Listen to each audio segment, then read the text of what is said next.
New evidence was just found in YNW Melly's court case, which is now revealing a lot on what will be happening to him in his trial, as well as an announcement from the police department on where YNW Melly's been lately. There's so much new information you guys need to hear, so let's just get straight into it. Rapper YNW Melly has probably one of the most interesting stories out of all rappers in the music industry. A rapper who created a song called M on My Mind, and then just out of a coincidence is now being looked at as the main reason as to why of his two best friends, YNW Juvie and YNW Sack Chaser, passed in a major court case is something that is turning a lot of people's heads. Now, allegedly, YNW Melly and YNW Juvie, Sack Chaser, and Portland, they were all driving home from a studio session late one night. They were actually driving home on a side street that apparently did not have a lot of traffic on it, and YNW Melly's car ended up going through what he said was a drive-by situation involving a group of other men. YNW Melly actually described the entire situation as it practically being a war zone. Firearms were being used everywhere while everybody in Melly's car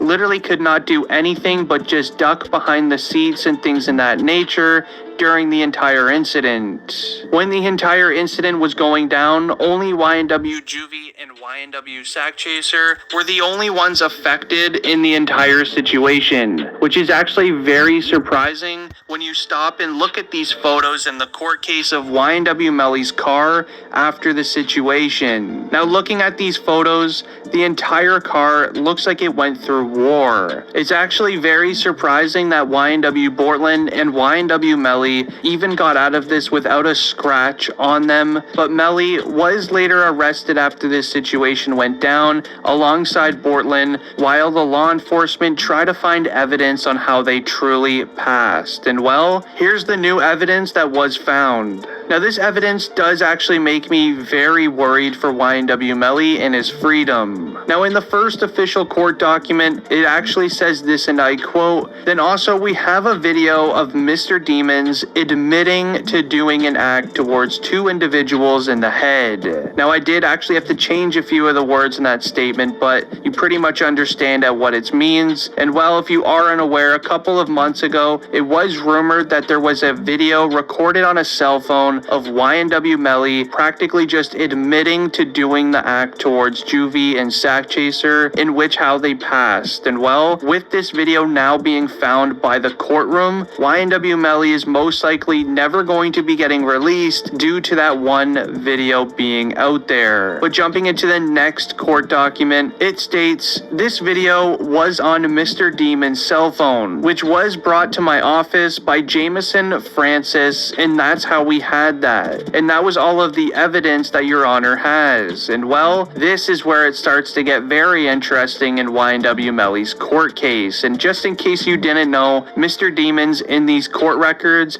is actually YNW Melly. A lot of people actually couldn't believe that that was his last name, but it actually is. And in case you didn't know who Jameson Francis... You know when you're getting ready in the morning and you wash your face, and then you need to brush your teeth, but your face is... This is the man in this court document. This is actually YNW Melly's manager, known as 100K Management. Jameson is also a manager for people like King Von, YNW Melly, and a ton of other local type rappers in a certain area, but he is a very trusted manager and he's very well respected. And well, it turns out that Jameson Francis was actually the man who was holding YNW Melly's cell phone during this entire court case, and basically the entire time that YNW Melly has been in jail and awaiting his trial. Now, the law enforcement ended up hearing the rumor of a cell phone video being taken of YNW Melly admitting to doing the act towards his two best friends. And well, they ended up hearing about it and put out a warrant for that cell phone. So 100K actually had to end up turning the cell phone in, or legal action would have been taken on him as well. So allegedly, the law law enforcement can now do something called a data extract on that cell phone, which will basically pull any information that was ever on that phone, even if it was deleted. Now, this means that deleted text messages, deleted photos, even Snapchats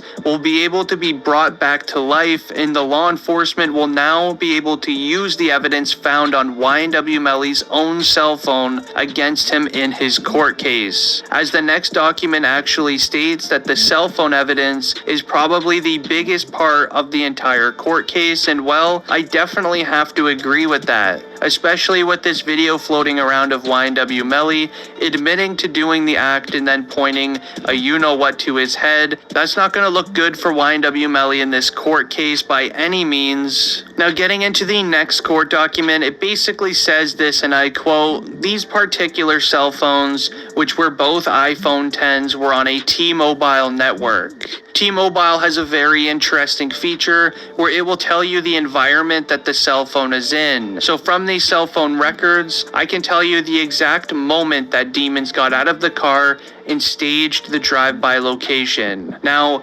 this is huge considering on how they actually worded this piece of the court document. Right now, in the court document, it says that he can actually go back and tell when demons got out of the car and staged the drive-by location. So they must have already looked back through the cell phone records and actually noticed where YNW Melly went after the incident went down. As obviously, I've never been in any sort of drive-by or any sort of situation like that, but the last thing that I would think anyone would do after being involved in one is step out of the car and stay in that specific area for around 40 minutes. And that's allegedly on how long YNW Melly ended up sitting at the location after the drive-by ended up happening. I don't think anyone would do that. I'm pretty sure if anything was happening near a drive-by type action was being held, I would have been driving my car as fast as I could, no matter which way the road goes.